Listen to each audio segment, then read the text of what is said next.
Hi everyone, and welcome to this video on deploying web applications in the bFabric web app paradigm.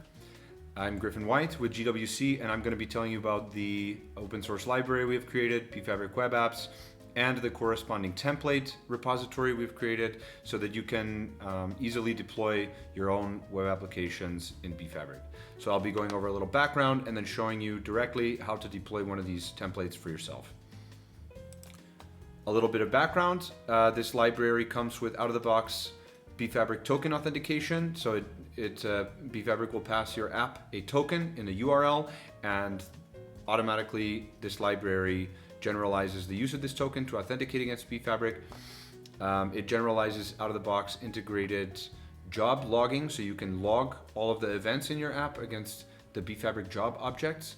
It includes automatic charging, generalization of resource creation, report and link creation in bFabric, work unit creation, some boilerplate UI components and callbacks that you can use in your own applications, as well as some out-of-the-box email bug report support. So this is really nice because this allows you total extensibility, total customizability. You can deploy one of these apps on any infrastructure you're choosing, and it's going to run. It's going to authenticate against bFabric and run arbitrary code on an arbitrary server with all of these out-of-the-box goodies. So before we get started, we're going to need to create this YAML file, which is used to authenticate the super user in bFabric. You can get the super user password from an administrator. This is used for some of the more administrative functions in the app templates, like creating charges, and you will need this file to parameterize the bFabric Web Apps library, which is the Python wrapper for the bFabric API, written by FGCZ.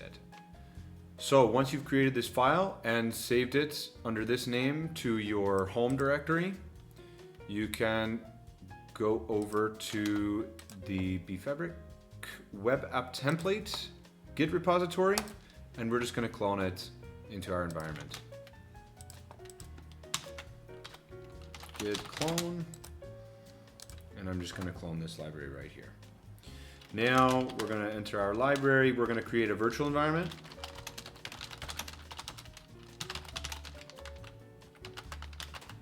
And now we're going to source venv bin activate to activate our virtual environment, and then pip install -r requirements.txt to start installing the project dependencies.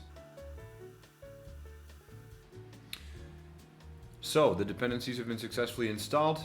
Now the last thing that we're going to need to do is create our .env file, which is going to contain some environment parameters that our template will use to run. This template comes with a .env.example, so you can see how the environment should be specified. The two that we really care about right now are localhost and port. So because this is a template application, most of these variables are not even used. We just need to remember that we're running on localhost on port 8050. So we are going to save this file actually as we're going to copy .env example to .env. And now our environment is going to be parameterized by this .env file, which you can see here. Okay, now the last thing we need to do before we can actually invoke this application is register it in bFabric. So we have a script for doing that. It's in the scripts folder of this repository called bFabric apps auto registration.py, which we're going to run.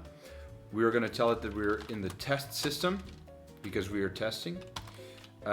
We can select the technology genomics, transcriptomics for now. Doesn't really matter, we're just testing. And then we can enter an app name, demo app test, something like that. And this is where bFabric will link your users to upon application invocation. So we need to specify the web URL. So we're gonna do, for our testing purposes, HTTP localhost port 8050. And now we're gonna enter a random description. So this app has now been created in bFabric. The last thing we need to do before we can run this app is go directly into bFabric, find this application we've just created, demo app test, and we're going to bind it to an entity. So we can select run here so that this entity is, or this application is going to be available from any run. We can save this. And now if we go over here to runs, you can pick any run and we can invoke this application. Before we invoke it, we need to start it up, of course.